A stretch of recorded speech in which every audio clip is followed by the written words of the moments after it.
What is going on, everybody? Welcome back to another video. Today we are going over a bunch of different topics. We're going to be talking about players that you should drop, players that you should be concerned about, players that you should hold, players that you should buy low on, players that you should sell high on, and everything in between. So without further ado, let's dive right into it. First off, I want to talk about buy low players. I made a video on buy low players a couple of days ago, but since then there's some new guys on this list, and there's also some guys that I missed. So I do want to discuss this. Before I talk about the list, I just want to give you some insight into how I identify these buy low players. It's pretty simple, guys. It's not too complicated. I look at two basic things. The first thing is shooting percentage, guys. If you look at a player's shooting percentage and it's much lower than their career rate, then you should assume that it's probably going to come back to normal. The reason their shooting percentage is low could be due to a number of factors. Usually it's just bad puck luck. Players go through streaks, but they also go through slumps, guys. This isn't to say that the player is going to bounce back completely. A low shooting percentage could be a sign that they might not have the best season. However, there's a very good chance that this low shooting percentage is unsustainable, which is how I identify these players, guys. The second thing that I like to look at is deployment. If I see a player is struggling, but they're still getting a ton of ice time, top line minutes, and on that first line power play, yes, I assume that this player is going to bounce back. The last thing that I look at is 82 game pace. If they're a consistent 70 to 80 point player, but they're on pace to put up 50 points this season, I'd like to think that they are going to bounce back.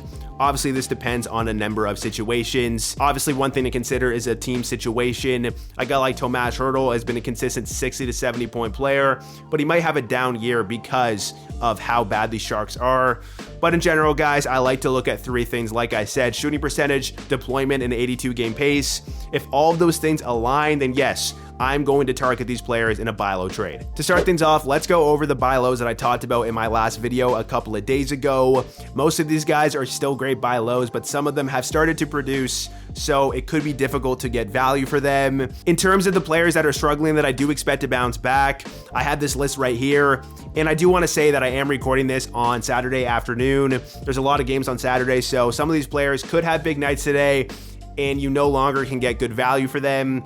But regardless, guys, these players are fantastic buy low options in my opinion. Roman Josi, Miro Heiskanen, Connor McDavid, Jason Robertson, Alex Ovechkin, Mika Zibanejad, Jordan Kyrou, Pavel Buchnevich, Drake Batherson, and Philip Gustafsson. For most of these players, their shooting percentages are very low compared to their career rate. Their production is very low compared to their career 82 game pace. So I do expect these players to bounce back, and you need to buy low on them before it's too late. And then we got some injured players that I think are fantastic buy low options. I think my number one option on this list in terms of getting value is Nico Hischier of the New Jersey Devils. He only has 2 goals in 7 games, and he's had some really bad injury luck this season. I do expect him to bounce back being on this electric Devils offense, so definitely buy low on Nico Hischier. Then we have Brandon Montour and Andrei Vasilevsky. Probably the best buy low window was about a couple of weeks ago when we didn't know their timelines, but we now know that Montour could come back next week, and we know that Vasi is probably going to be back before December, so I still think you're going to be able to get some value for them considering they haven't played. But yeah, their value has increased considering that news. Next up, we have Adam Fox, and this one's pretty obvious, guys. He's currently injured. He's going to be out for the next 2 to 4 weeks, so if an owner that has him is losing and they want to get some value for the short-term benefit, then try and trade for Adam Fox. You're going to get a better deal for Fox when he's injured versus when he's healthy. Then finally, we have Patrick Laine of the Columbus Blue Jackets. He just returned from his 3 to 4 week injury that he had, that concussion that Rasmus Andersson hit.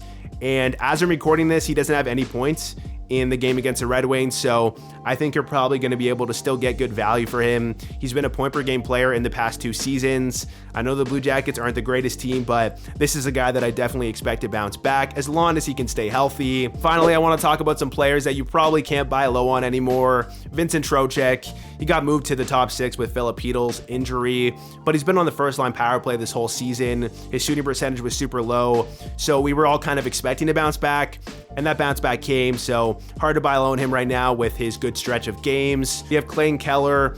He's a guy who still has a low shooting percentage compared to last season and compared to his career, but he's still a point per game player, so hard to buy low. We have Tim Stützle, who just had a 4-point night the other night, so Stützle owners might be thinking, okay, he's starting to heat up, might be hard to buy low on him. Then we have Kirill Kaprizov. He still has a low shooting percentage, and I think he's going to bounce back even further. His production is not on par with what we expect. However, he just put up a goal and an assist in last night's game. So Kaprizov owners might be thinking, okay, the bounce back is starting. Might be hard to buy low in him. Then finally, we have Matthew Tkachuk of the Florida Panthers. This guy's been a great buy low candidate in the last couple of weeks. I talked about him in my last 2 buy low videos. He's put up a lot of points in the last week, so for you guys that were looking to trade for him, that window is probably closed. Now I want to talk about some new buy low candidates. These are guys that I either forgot to put in my last video or guys that have struggled as of late that didn't make it onto my last list. So let's break it down, guys. The first player I want to talk about is Ilya Sorokin of the New York Islanders. This one's pretty simple, guys. Sorokin has struggled this season, and right now he's splitting the crease with Varlamov, who has played really well in the last 2 weeks. This is not going to stick, guys. We know Sorokin is one of the best goalies in the NHL. He's just had a slow start. He is going to come back to starting the majority of the games and putting up some great numbers on this Islanders team. So if you own Sorokin, do not panic. But if you want to trade for Sorokin, now is the perfect opportunity to do so. Next up, we have defenseman John Carlson of the Washington Capitals. And listen, guys, I understand that the Capitals are not going to be the greatest team this year. They have an aging core, Ovi's struggling, their power play hasn't been clicking, but we have to understand that John Carlson is a guy that is playing 26 minutes a night. He's getting a ton of power play time, and if we're looking at the last, 6 or 7 seasons, he's been a consistent 15+ goal scorer and a 60 to 70 point player. So I have no doubt in my mind that Carlson is still going to put up 50+ points with amazing peripherals. He takes a lot of shots. He puts up a lot of blocks and hits. So if your league counts those, he's a must-have player. This is a guy that you definitely want to buy low on, so send out some trade offers. Next up, we have Zach Werenski of the Columbus Blue Jackets, and this is a guy that's a great buy low target in my opinion. He only has 1 goal and a total of 6 points in 11 games. His shooting percentage is 3.6% compared to his 7.2% career rate. The Blue Jackets have dealt with a number of injuries this year, which has certainly contributed to some of these players' slow starts. Werenski missed some time with an injury early on into the season, so it's definitely been hard for him to get into a rhythm. He's been a consistent 10 to 20 goal scorer as a defenseman in the NHL, so I do think that he's still very talented. He still has the ability to produce. Once that puck luck comes his way and the Blue Jackets get a little bit healthier, I do expect him to bounce back. Then we have Valery Nichushkin, and you might not be able to buy low on him because Arturi Lehkonen just went down with an injury. We got confirmation today that Lehkonen is going to miss multiple weeks. This means that Nichushkin is going to come back to that first line power play. That was a big issue with Nichushkin, right? He got bumped down to the second unit this year. It completely tanked his value, but if we're looking at the last 2 seasons, when Nichushkin was on that first line power play, he put up a ton of points. I'm expecting some big nights in the next couple of weeks. This is a guy that you need to add immediately if he's sitting on your waiver wire, or a guy that maybe you should trade for. He's a guy that I could see producing on this first line power play and staying on this first line power play for the rest of the year. Obviously, we can't predict what will happen, but Nichushkin was great on that power play last season. He's a great big body to stick in front of the net. So we'll see what happens, guys. I definitely like him as a buy low, and I am expecting him to bounce back. Next, we have some Edmonton Oilers players. They're currently the worst team in the NHL, so there's only one way for these players to go, and it's up. The first player is Leon Draisaitl. His shooting percentage is much lower than the last couple of seasons, and obviously the Oilers have started off really slow, so I'm expecting him to bounce back. We have Zach Hyman. He was fantastic last season. He's been okay this year, but I do expect some bigger nights moving forward. Then we have Ryan Nugent-Hopkins, and this isn't a guy I'm urging you to buy low on because I think everyone was expecting regression going into the season. However, I still think he has the ability to have some big nights in this Oilers offense and on that first line power play that I do expect to bounce back. So if you can get a good deal for Ryan Nugent-Hopkins, I say you pull the trigger and make the trade. Next up, we have Andrei Svechnikov of the Carolina Hurricanes. He has started off really slow since returning from injury, only putting up 3 assists in 6 games. However, I do think he is going to bounce back, and I think he's a great buy low target. The reason for this is pretty simple, guys. They are easing him back into playing. He's getting much less ice time. He's not on the first line power play, and he's definitely rusty from missing all that time, right? He tore his ACL. I'm not saying he's going to bounce back right away. There's a good chance that he struggles for the next month. However, once he comes back and he gets into a rhythm and they start giving him more ice time, I think he is going to start producing again. Last year, he was fantastic. He put up 23 goals and a total of 55 points in 64 games, and he's a guy that puts up a ton of shots and hits, so if your league counts those, that's another bonus. Again, he might struggle for a little bit more, but I do think he will bounce back eventually, and you could probably get a pretty good deal for him right now. Next up, we have Johnny Gaudreau of the Columbus Blue Jackets. And I'm not saying that this guy is going to produce anything like he did on the Flames. However, if we're looking at his numbers, he has 1 goal in 13 games, and his shooting percentage is 2.8%, okay? This is not sustainable. He is going to bounce back. This is definitely just a slump for whatever reason. He's probably still a 70-point player, so if you can get a good deal for him, I suggest you trade for him. Then we have Devin Levi of the Buffalo Sabres. Currently, he's splitting starts with UPL because UPL played really well when Levi was out with an injury. However, early on into the season, they were giving Levi the majority of the starts, so I expect this to continue. It might be a split for the short term, but based off what I saw early on into the season, it appears that the coaches believe in Levi more than they do in UPL. With that being said, if you need a goalie, I say you target Levi, and it could pay off. Then finally, I want to talk about 3 more players. Matthew Barzal. He hasn't played terrible. He has 9 points in 12 games. However, he only has 2 goals in these 12 games, which has given him a shooting percentage of 4.7%. That is not sustainable, guys. His career rate is 10.7. That is going to come back to normal. So if you can get a good deal for Barzal, then I suggest you trade for him. Then we have Devin Taves of the Colorado Avalanche. This is a guy who's been a consistent 40 to 55 point player on the Avalanche, even without being on that first line power play. He's still getting a ton of ice time, so I expect him to get out of this slump and start producing. Next up, we have Jake Sanderson of the Ottawa Senators. He currently has 9 points in 12 games, which is really solid, but most of these points came early on into the season. In the last 5 or 6 games, he has really struggled to produce. So I think you can get a pretty good deal for him. Next up, we have some bounce back players. And the reason that these players are not on the buy low list is because many of these players have already been dropped in a lot of leagues, meaning that you're not going to be trading for them. You're going to be potentially looking to add them. And then the second reason is that I'm not sure how good of a season these players are going to have. I do have some concerns with these players, but regardless, guys, I think the low production of these players is unsustainable and they will bounce back. So maybe take a look at adding them. We have Jake DeBrusk of the Boston Bruins, and I understand he's been very disappointing. The main disappointment is that he's not getting any first line power play time. However, he's actually getting more ice time per game than he was last season. And he wasn't on the first line power play for the whole season last year. So I think DeBrusk is just going through a mini slump. I still think he can put up 25 goals, 50 to 60 points with some solid peripherals as well. So take a look at adding DeBrusk for the bounce back. Then we have Trevor Zegras of the Anaheim Ducks. I don't love Trevor Zegras in fantasy because his peripherals are really bad. However, if you're in a league that doesn't really value shots, hits, and blocks that much, I do think this is a guy you could take a look at adding on the waiver wire. He currently has 2 points in 12 games, and his shooting percentage is 3.3%. His career rate is 11.2. This is not sustainable, guys. I think he's currently injured right now as well, so maybe he's dealing with an injury. I do expect him to bounce back in the next couple of weeks, so maybe take a look at adding him. I'm not telling you guys he's going to have a great year, but there's no way this production is sustainable. Next up, we have Dawson Mercer of the New Jersey Devils, and listen, guys, I want to say this right off the bat. I do not think Mercer is going to have a great season. The reason for this is because there's just too many mouths to feed in the Devils offense. We saw him get a lot of time on the third line this year and on the second line power play as well. Last year, he had more opportunity with guys like Toffoli and Meyer not on the team. So I do want to say that and get that out of the way. However, he only has 2 points in 13 games with a shooting percentage of 8.7%, so I do think he is going to bounce back. One thing to consider is that Jack Hughes and Nico Hischier are out with injuries right now, meaning that Dawson Mercer is getting a lot of ice time. I do think he will produce in the next couple of weeks, so maybe you want to add him for the short term and drop him once those guys come back. Next up, we have Seth Jones of the Chicago Blackhawks, and I don't know if Seth Jones is going to have a great year because the Blackhawks roster is so bad. However, right now he has 0 goals in 12 games. And if we're looking at the last couple of seasons, he's been a consistent 10+ goal scorer. So I definitely think it's going to bounce back. He's on that first line power play, still getting a good amount of power play time. So yeah, I think Seth Jones is going to put in more points than he is right now. Then finally, we have Barrett Hayton of the Arizona Coyotes.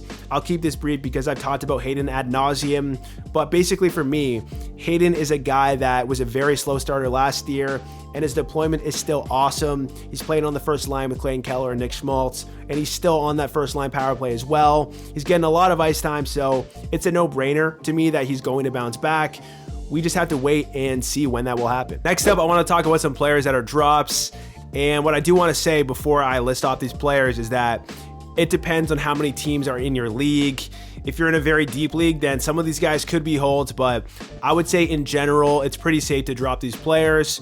So let's break this down. The first player you should drop is Tyson Barrie of the Nashville Predators. He was getting some looks on the first line power play early on into the season, but they bumped him down to the second unit where he belongs. Without being on that first line power play, he does not have a lot of value, so I would say that it's pretty safe to drop Tyson Barrie. Next up, we have Ryan Strome of the Anaheim Ducks. He went on a little bit of a heater, but it was a clear sell high to me. He has come back down to normal, and if we're looking at his time on the Ducks last season, he wasn't that great, so I think it's pretty safe to drop Ryan Strome. And we have Tyler Bertuzzi. This is a guy that could potentially bounce back as well, but his ice time is not very good. The season that he had on the Red Wings that was so great, he was getting top line minutes and on the first line power play, but he's not getting anything close to that, so I think he's a drop. Then we have another Toronto Maple Leaf, John Klingberg. He has really struggled this year defensively, and it's looking like Morgan Riley has taken back that first line power play spot.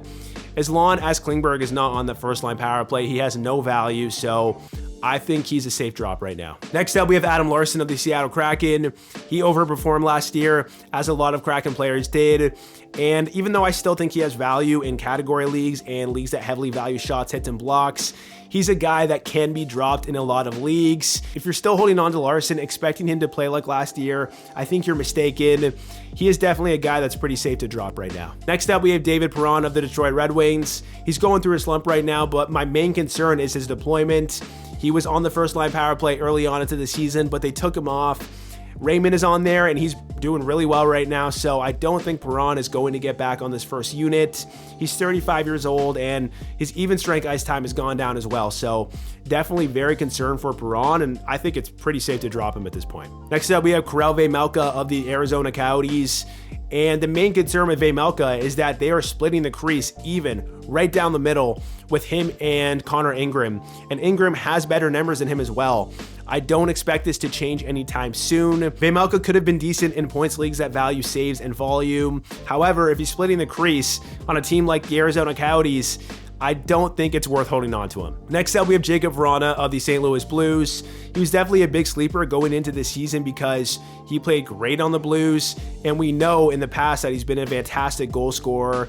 But the issue is that his deployment is trash. He's playing on the third line with Kevin Hayes, and it's just stupid to put him on the third line. And they've also not put him on the first line power play at all.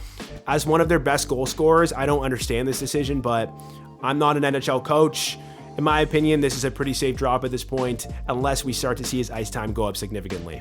Next up is Nikolai Ehlers of the Winnipeg Jets. I will say right off the bat that his shooting percentage is 5.6% compared to a career rate of 11.7. He only has 2 goals in 13 games, guys. I do not think this is sustainable. However, I do think he is a great drop candidate for a number of reasons. The number one reason is that his deployment is absolutely trash. He's only averaging 15 minutes of ice time per game, and he got bumped down to the second unit. We thought he was going to be on the first unit with the departure of Blake Wheeler and Pierre-Luc Dubois. They brought in Alex Iafallo, they brought in Velarde, but we were all expecting Ehlers to be on this first line power play. Even with Velarde out, Ehlers is not on this first line power play, so very disappointing stuff. He can still put up some decent points, even strength, even without this power play time, even without a lot of minutes, but it's not going to be worth holding on to him in a more shallow league. So I would say in any leagues with 14 teams or less, he's probably a drop. Next up is Anders Lee of the New York Islanders, and I will say that I do expect him to bounce back. He only has 2 points in 12 games with a shooting percentage of 3.8%. His career rate is 14%, so yes, I do expect him to bounce back. However, I do have major concerns with Anders Lee. The first concern is that he's no longer on the first line power play. It's Kyle Palmieri on this first line power play. And in terms of his ice time, even strength, it's not good either. He's only getting 15 minutes and 49 seconds of ice time per game. So this is a guy that's pretty safe to drop. I do think he's going to score some points in the next couple of weeks and kind of get back to that normal range, but I do think he will have a down year with this deployment. Next up, we have Hampus Lindholm, and what I will say, like I said, for players like Ehlers and Anders Lee, is that I do think this low production is unsustainable. He only has 2 points in 13 games, no goals. He is going to start producing a little bit more than this. However, my main issue with Lindholm is that his roster percentage is still way too high for my liking. This is a guy that had an outlier season last year on a team that was the best regular season team in the NHL.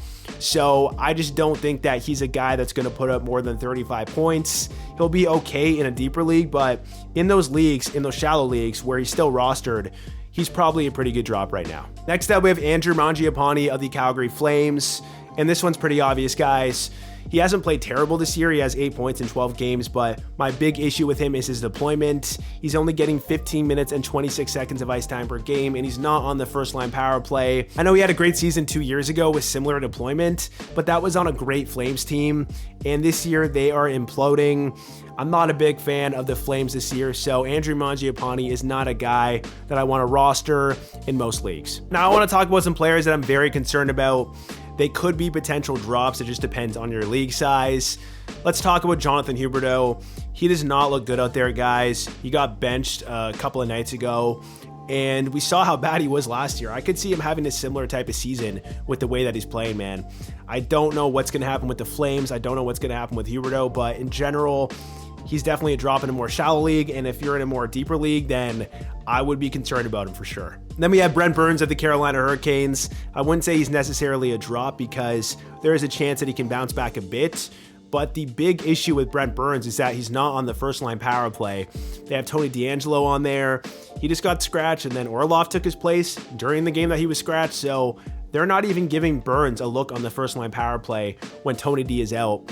Very concerning stuff, guys. He's getting up there in age, and yeah, I don't really like Brent Burns for the rest of the season. Next up, we have Chris Letang of the Pittsburgh Penguins, and this one's pretty obvious, guys. He has not been on the first line power play at all. They tried running 2 defensemen on there, and it did not work. Erik Karlsson is playing pretty decent, and we know Erik Karlsson is fantastic on that power play, so I think Letang is going to have a pretty down season, and it could be a drop in a lot of leagues. Next up, we have Shane Gostisbehere of the Detroit Red Wings. This guy was a fantastic sell high candidate 2 weeks ago, so I hope you guys sold him. Unfortunately, he has come back down to normal. This usually happens when a player goes on a major streak. They start to slump, and we've seen that with Ghost. I do expect Ghost to bounce back from the slump. However, he just got scratched a couple of nights ago, and his deployment is not the best. If he's not producing on the power play, he's a guy that's going to struggle even strength because of his ice time. And we saw in some games, he actually got taken off the first line power play. So there is some concerns with Ghost. I wouldn't say to drop him, but definitely some concerns for sure. Next up, we have Tony DeAngelo, and this is a very similar situation to Ghost, but DeAngelo might even be worse. DeAngelo is only averaging 16 minutes and 16 seconds of ice time per game. For a defenseman, that is absolutely terrible. DeAngelo's been running the first line power play the whole season, which is good, but with this amount of ice time, it's going to be really hard to roster DeAngelo moving forward. He just got scratched last night as well. So yeah, I mean, I do think there's a chance he could bounce back, but with this deployment, it is looking absolutely terrible. Next up, we have Rickard Rakell of the Pittsburgh Penguins, and the main concern is that he got bumped off the first line power play. I do think that he can bounce back. However, if he's not on the first line power play, his value goes down drastically. We'll see how the Penguins mix up their lines because they do have Brian Rust and Riley Smith competing for that first line power play spot. So very concerning for Rakell, and we'll have to see how it plays out. Next up, we got to talk about Dylan Cousins of the Buffalo Sabres, and I got to say, this is a guy I'm pretty concerned about right now. He's only averaging 15 minutes and 35 seconds of ice time per game, and they just took him off the first line power play. Cousins' shooting percentage is 13%, so it's not like it's a low, and we can expect to bounce back from that. I don't know what's going on with him, man. He has not looked good this year. We'll have to see how it plays out. He's still a young player, and I think he has a lot of potential, but if he's not on this first line power play, he could have a pretty bad season. Next up, we have Jacob Markstrom of the Calgary Flames, and the reason why I'm concerned is pretty obvious, guys. The Flames have looked terrible. It's a similar situation where they do not let a lot of shots against, and they're still letting in a lot of goals, so Markstrom's goals against average and save percentage are not going to be good. He's not going to be good in points leagues either, that value saved, so in general, I think Markstrom is going to have another bad season, and if you're in a more shallow league, he could definitely be a drop. Next up, we have Jared McCann, and this was a guy that I was not a fan of going into this season. This is because of the way the Seattle Kraken run their offense. It's very balanced. McCann only averages around 16 minutes of ice time per game, and because the Kraken run 2 units, McCann doesn't get a lot of power play time. I was looking at the last 5 or 6 games from the Kraken, and McCann is 9th on the team in power play time, behind guys like Eli Tolvanen and Justin Schultz. So with this deployment, I'm not expecting a great season from Jared McCann, and for that reason, I'm pretty concerned about it. Not saying to drop him, but I definitely think he's a guy that could be dropped in some shallow leagues. Next up, we have goaltender Ville Husso of the Detroit Red Wings, and I don't think Husso is going to be terrible this year, but my main concern is that they're doing a 2-to-1 split with him and Reimer. So Husso's getting 2 games and Reimer's getting 1. Husso is still the #1 starter, but if you're in a points league that values volume, this is definitely a hit to his value. Husso almost got 60 games last year, and that's becoming increasingly rare in the NHL. So if they continue to run the split, it's not that good. Next up is Ilya Samsonov of the Toronto Maple Leafs, and this is a guy that I'm absolutely concerned about. Looking at his numbers last year, I was confident that Samsonov was going to have a great season. Unfortunately, the Leafs made some pretty dumb decisions in the offseason, and their team has looked pretty poorly defensively, leading to some poor goalie numbers for both Samsonov and Joseph Woll. I think the problem is that they're probably just going to ride with the hot goalie, and Woll does look better out there, so there's a chance that Samsonov actually becomes the backup to Joseph Woll. And even if that doesn't happen, you're probably going to see a split down the middle, which isn't ideal in fantasy. So yeah, I'm very concerned about Samsonov. He's only on a 1-year deal. They're not paying him a lot, so they're not committed to him. And yeah, if you own Samsonov, you're in a very tough situation right now. Next up is Darnell Nurse of the Edmonton Oilers, and like I said, I do expect the Oilers to bounce back, and that will help players like Darnell Nurse. Unfortunately, my main issue with him is that his ice time isn't great. Right now, he's only averaging 21 minutes and 58 seconds of ice time per game, and this is a major problem because if we're looking at Nurse's seasons in the past couple of years, his best seasons were the seasons where he was averaging more than 25 minutes of ice time per game. So if this continues to be the same, we are not going to see Nurse be the Nurse that we used to know and love in fantasy. When you're on the ice for less, that means less goals and less assists, but it also means less shots, hits, and blocks, which Nurse is known for. So I would definitely be concerned if I own Nurse right now. Next up, we have Vitek Vanacek and Akira Schmidt. And the main issue is not only are they playing terrible, but they're splitting games. And we know that is not ideal in points leagues. If you're on a team like the Boston Bruins, then yes, that's the exception. But in general, splitting games is not ideal. And the Devils just let in a lot of goals. So I wouldn't blame you for dropping them, but it's going to depend on how many teams are in your league. I will say that it might be a little bit risky to drop these goalies, particularly Vitek Vanacek, who started a decent amount of games for the Devils last year. The reason I say this is because right now Jack Hughes and Nico Hischier are not playing, so this is obviously affecting the Devils, and we know the Devils are still one of the best teams in the NHL, so the wins should come. It's just tough to hold them right now. Now to finish this off, I want to talk about players that aren't necessarily playing terrible, but I really don't like their deployment, and I do have concerns for them long term for the rest of the season. We have Owen Tippett. He just scored 2 goals last night, but he's not getting a lot of ice time, even strength, and he's not on the first line power play. This was a guy that we were all expecting to break out even further this year, but it's been very disappointing. So unless he gets better deployment, I'm not a big fan of him. We have Ivan Barbashev, who has been a little bit streaky. He just started producing a little bit more recently, but still, his ice time is not good. He's not on the first line power play. Not a big fan. And then we have Mikhail Sergachev. He has been producing, but Victor Hedman is getting much more power play time than him, and with the way Hedman is playing, I don't expect them to take Hedman off the first line power play. So Sergachev is definitely going to have a worse season than last year. He's not a guy that you're going to want to drop, especially if you're in a league that values shots, hits, and blocks, but you're definitely disappointed in drafting him and having him on your team. Moving on, before we get into the sell high players, I want to talk about some players that I think are holds. These guys are performing really well right now, but I don't think it's worth trading them away, and I don't think their production is that unsustainable for the rest of the year. The first player is Nikita Kucherov, and yes, I do think his production is going to cool down a little bit. However, his shooting percentage is not that high. It's 17.5% compared to a career rate of 14.5, so I think he is going to be great for the rest of the year, and it's probably not worth trading him away unless you're getting a guy like McDavid or Draisaitl. The next player is Joel Eriksson, and yes, his shooting percentage is a little bit high at 16.7% compared to a career rate of 10.1. However, the reason I don't think you should trade Joel Eriksson away is because he's a guy that is extremely underrated. I don't think you're going to get a lot of value for him. He puts up a lot of shots, blocks, and hits, which a lot of people don't understand in your points leagues. And he gets amazing deployment. He's averaging 20 minutes of ice time per game, and he's on that first line power play as well. So I don't think you're going to get enough value when trading Eric Sinek away, and I think he's going to be pretty good for the rest of the year. Next up, we have Philip Forsberg of the Nashville Predators. He only has 4 goals in 13 games with an 8.2% shooting percentage, so it's not like he's overperforming right now, but he has a pretty high season rank in my leagues because he has 14 points in 13 games, and he puts up monster shots, hits, and blocks. So this is a guy that I don't think you should sell high on. It's not like his shooting percentage is inflated. I think if he stays healthy, he's going to have a fantastic season. And yeah, hold on to him. Next up, we have Adrian Kempe of the Los Angeles Kings. He has 15 points in 13 games, 6 of these points being goals. However, his shooting percentage is actually pretty low at 11.3%. It's lower than his career rate, so I think this production is pretty sustainable. He's getting 19 minutes of ice time per game, a ton of power play time, and he has been an absolute monster in the goal scoring department in the past 2 seasons. So I would highly suggest not trading this guy away. Another reason why Kempe is so good is that he's taking so many shots, and he also puts up a good amount of hits as well. So this is a guy that has a lot of value in fantasy, and I think he's going to be fantastic for the rest of the year. Then next we have Mike Matheson of the Montreal Canadiens. He has 10 points in 13 games, and I'm not saying he's going to put up 60 points this year. However, his shooting percentage is pretty sustainable. It's 7.5% compared to his 6.2% career rate. And he's getting a ton of ice time. He's getting 24 minutes of ice time per game. He's getting a ton of power play time. He puts up great shots, hits, and blocks. So I think this is a great guy to hold in fantasy.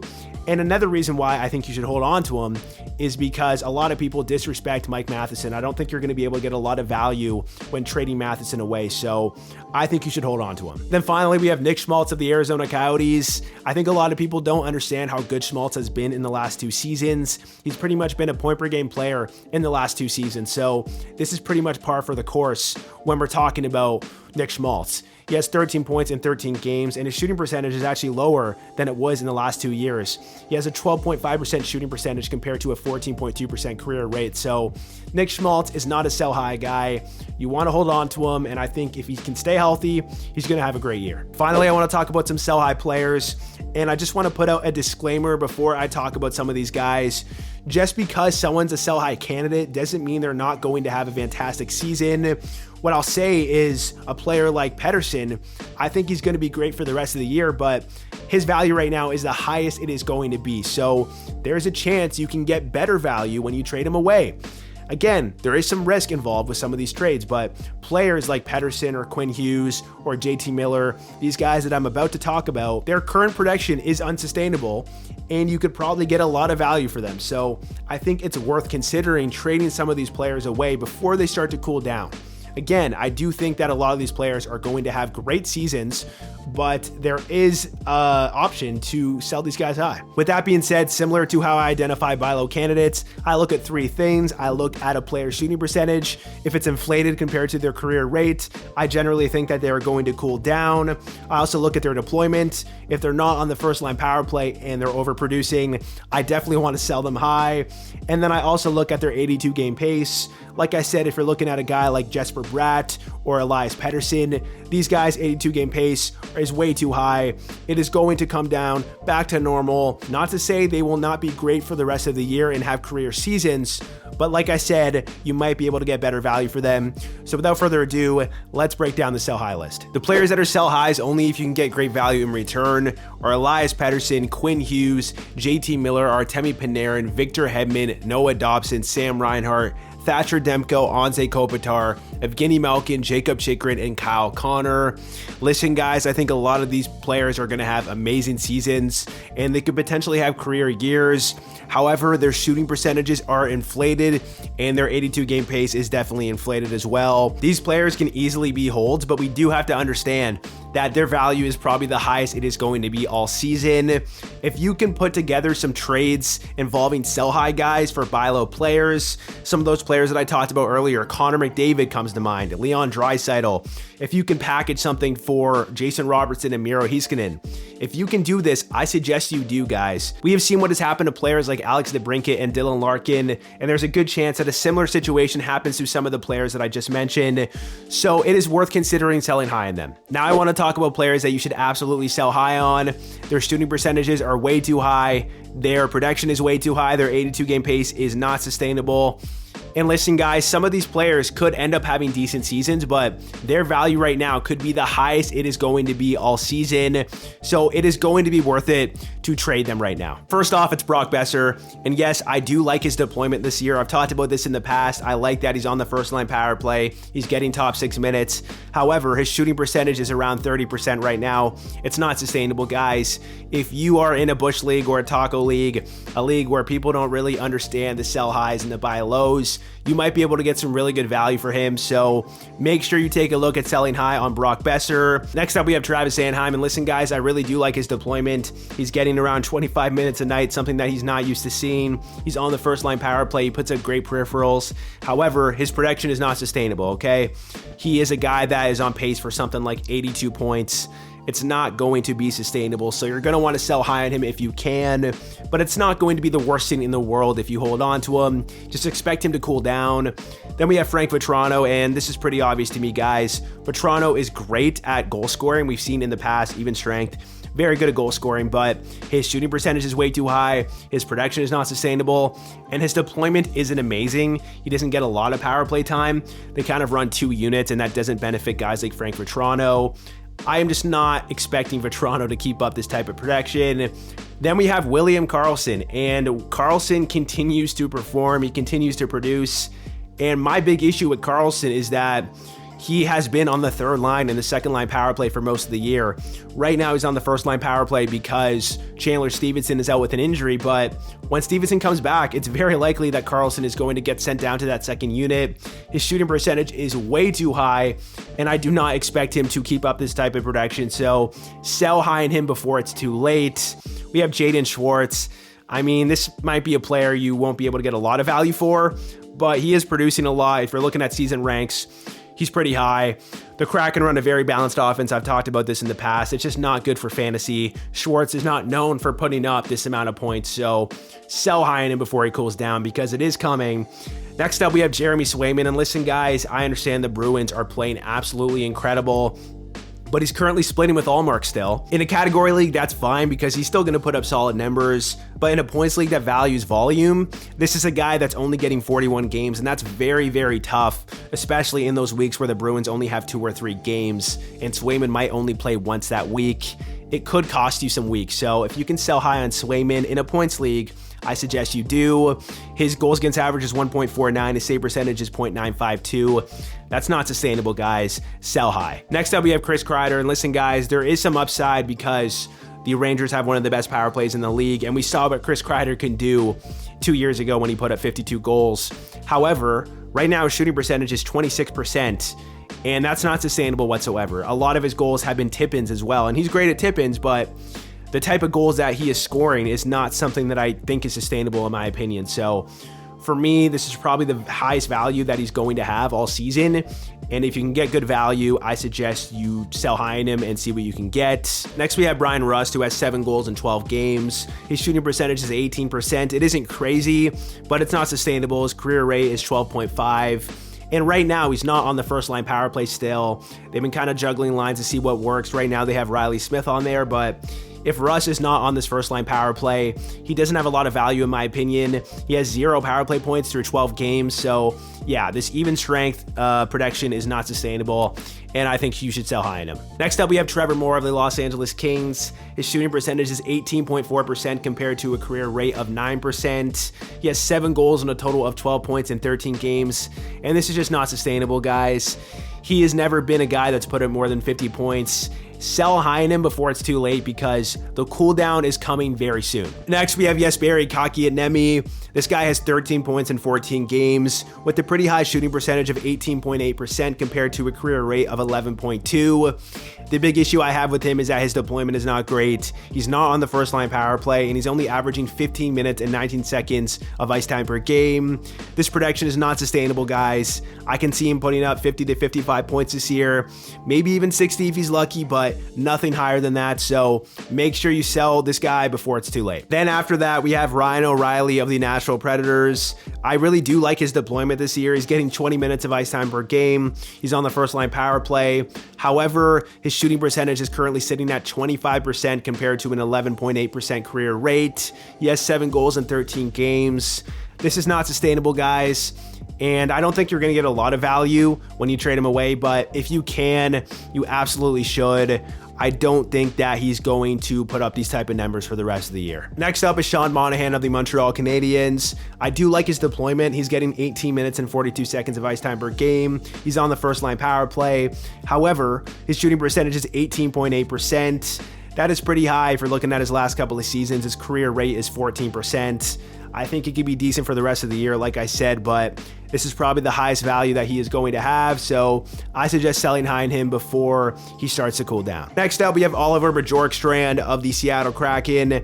He has 12 points in 14 games. He has a total of 6 goals. And his shooting percentage is really high, 20.7% compared to an 11.9% career rate. Like I've said so many times in the past, the Seattle Kraken offense is way too balanced.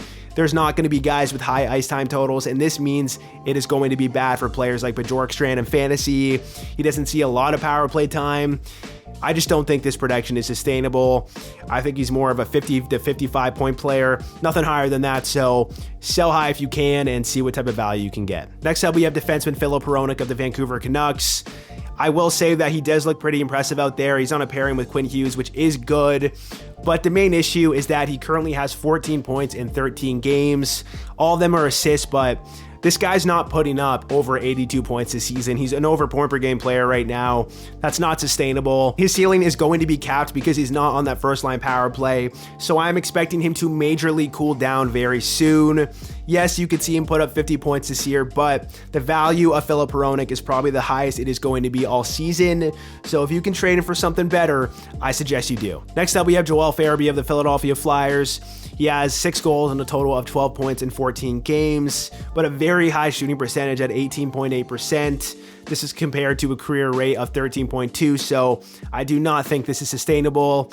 Another reason I do not think this production is sustainable is because his deployment is not very good. He's only averaging 15 minutes and 11 seconds of ice time per game, and he's not on the first line power play either, so you need to sell high on this guy. Next up, we have Charlie Coyle, and I understand that you probably can't get a lot of value for Charlie Coyle, but he currently has 12 points in 13 games with a 22.7% shooting percentage. His career rate is 10.9%. He's actually getting the same amount of ice time as he did last year. So even with Bergeron and Krejci gone, it's not like his deployment has vastly improved. This is a guy that is a clear sell high. So if you can get any type of value for him, you need to do it. Next up is JJ Peterka. He has 6 goals and a total of 10 points in 14 games. I think he's a young player that's very talented, but his shooting percentage is 18.8% compared to a career rate of 11.3, and his deployment is not good whatsoever. He's getting 14 minutes and 32 seconds of ice time per game, which is not going to cut it in fantasy, and he's not on the first line power play either, so this is a clear sell high. Next up is Lawson Crouse of the Arizona Coyotes. This is a guy that was pretty decent last year. He put up 24 goals in 77 games, and he puts up really good hits, so that's something to consider if your league values hits. However, right now, his shooting percentage is sitting at 22.7% compared to a 12% career rate. So if you can sell high in him, I suggest you do. Next up, we have Jesper Bratt of the New Jersey Devils, and it might be hard to sell high in him because he only has 1 point in his last 4 games. However, if you're looking at his totals, it's not sustainable, guys. 19 points in 13 games. That 82 game pace is way too inflated, and his shooting percentage sits at 25.9%. This is compared to a career rate of 13.1, so this is going to come back down to normal. I still think Bratt's going to have a solid season and break 80 points because he's on a line with Jack Hughes in this electric Devils offense with the best power play in the league, but we do have to temper our expectations, and if you can sell high on him for someone that's really valuable, I suggest you do. Next up, we have Ryan Hartman of the Minnesota Wild. This one's pretty obvious, guys. He has 7 goals in 14 games. That's an 82 game pace of 41 goals, and his shooting percentage is currently 18.4%. That is way too high, guys. His career rate is 10.7, so expect this to come back to normal. We also know that Ryan Hartman is not on the first line power play, and also his spot on the first line is not entirely secure. They've been mixing up lines. They moved up Rossi to the first line, and then they moved him back down, but I just don't know if Hartman has that much value, not being on the first line power play and potentially getting moved in and out of the top 6. So this is a guy that you definitely want to sell high on. He'll be okay for the rest of the year, but his ceiling is pretty capped. Next up, we have Vancouver Canucks forward Ilya Mikheyev. Not sure if that's how you pronounce it, but he has 5 goals and a total of 8 points in 9 games with a shooting percentage of 20.8%. This is compared to a career rate of 11.6, so it's not sustainable. What's also not sustainable is his point production considering his deployment. He's only averaging 14 minutes and 12 seconds of ice time per game. He's not on the first line power play, so this guy is going to cool down a ton. He'll be solid in a deeper league, but if you can sell him for something better, you absolutely need to do it. Next up, we have Brandon Hagel of the Tampa Bay Lightning. He currently has 7 goals and a total of 15 points in 14 games with a shooting percentage of 21.9%.